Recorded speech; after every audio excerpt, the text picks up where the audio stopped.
अस्सलाम वालेकुम, मेरा नाम है फ़िज़ा अब्दुल मनान। उम्मीद करती हूँ आप सब लोग खैरियत से होंगे। गोहर पब्लिशर में आप सबको खुशामदीद। हमारा मोटो है redefining the geography of education through digital resources for conceptual learning, और हमारी किताब का नाम है गोहर ग्रेस उर्दू नर्सरी 4+।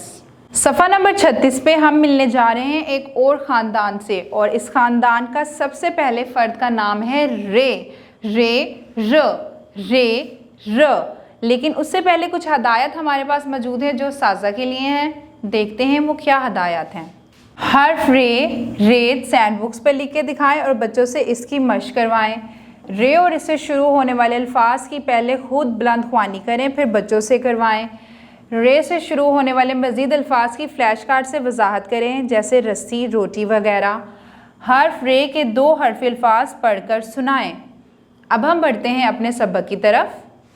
यहाँ पे हमारे पास मौजूद है रे। आप देख सकते हैं रे की मुकम्मल शक्ल हमारे पास मौजूद है, लेकिन यहाँ पे रे की छोटी शक्ल या फिर रे की इब्तदाई शक्ल मौजूद नहीं है।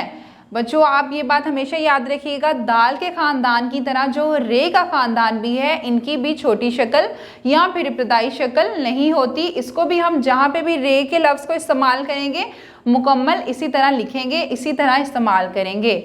तो रे के दोस्त हमारे पास यहाँ पे जो मौजूद हैं वो है रस। रस, रे ज़बर सीन रस, या फिर रे सीन रस। रस का आपको इस्तेमाल पता है, चाय के साथ भी खाते हैं और इसको दूध के साथ भी रस का इस्तेमाल किया जाता है। इसके बाद हमारे पास मौजूद है रे ज़ेरी बे नून बन, रिबन या फिर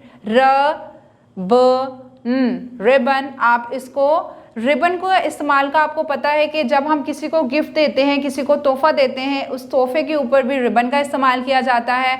लड़कियां इसको अपने बालों में लगाने के लिए भी रिबन का इस्तेमाल करती हैं। आप इसको बालों में लगाने के लिए भी रिबन का इस्तेमाल किया जाता है। इसके बाद हमारे पास मौजूद है रिक्शा। रे का एक और दोस्त जो कि है रिक्शा।